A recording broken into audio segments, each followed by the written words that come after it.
Hey everybody, it is Q&A time. I know it's been quite a while, but you know what? Let's go ahead and jump right back in here. Dark Hades sent me 2 questions, and let's go ahead and get them bad boys answered. The first one is, for the 8800 GTX, Nvidia released a tech demo showing how the water physics interact with the environment by using waterfalls to show this on a procedurally generated environment, and my friend said that this technology was used in Crysis. I was just wondering how game developers can create this type of interactive water that can interact with objects in real time. Well, the answer is, of course, it's called procedural animation, and it's used for just about everything. Smoke, fire, water, cloth, clothing, rigid body dynamics, and hair and fur dynamics, and even character animations. Basically what it does, if you look on the screen, I have one demo up right now, but it's not the one that he was talking about. The one that he was actually referring to was called the Nvidia, let me find it here. It's called the Nvidia Cascades demo. That's correct. You got to look this up. Look this up on YouTube. I wish I had a video of it, but I don't have an 8000 series card, so I can't obviously show it to you. But it is actually pretty cool. What it does is it's this water falling down all over these rocks, and it procedurally animates the way the water splatters. Now, before procedural animation, when let's say somebody died in a game, it had a predefined animation that it would play. It would play one, it had maybe a few to cycle through, and then it would just play it. Now, though, if you see ragdoll physics in bodies and stuff, they go flying everywhere, people actually fall down the way they should. Well, that's thanks to procedural animation. That's exactly what that is.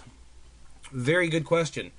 And see here, the next one is, I've just recently obtained a copy of 3D Studio Max 9, which is now Autodesk 3ds Studio Max 2008. Anyways, that 9's the previous version. And I was wondering how I can use this program to create visually attractive environments such as fly-through maps and stuff. Now, what you see on the screen right now is actually a room that was generated with the 3D Studio Max. This is a really, really cool program. It's even used not only in video games, but it's also used obviously for architectural type stuff, but actually it's also used in Hollywood movies, believe that or not. Huge movies actually use 3D Studio Max to generate stuff. So that's kind of cool. Think about the spaceships and stuff in some of the sci-fi movies. That's actually some used with 3ds Max. And if you really need a lot of help on how to use it, now I'm not a pro at 3ds Max by any stretch of the means, but what you want to do is, I found these great tutorials online. And let me see here, I'll find their address. It is, let's see here, 3D, it was like tutorials.com or something like that. Here it is. I'm sorry. Yes, tutorialized.com. And I'm actually going to throw up here's the actual address. It's up on the screen right now. And they have a lot of basically modeling and materials and dynamics and everything else in here.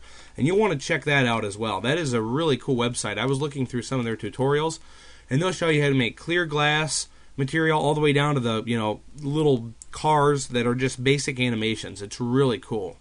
Okay, everybody, that's pretty much it for the Q&A, and I hope you enjoyed this. I hope it wasn't too technical for everybody, but these are great questions, and these are really good things to know, especially if you're if you're like me. I play a lot of games just to see how they created the game. I'm just interested in stuff like that.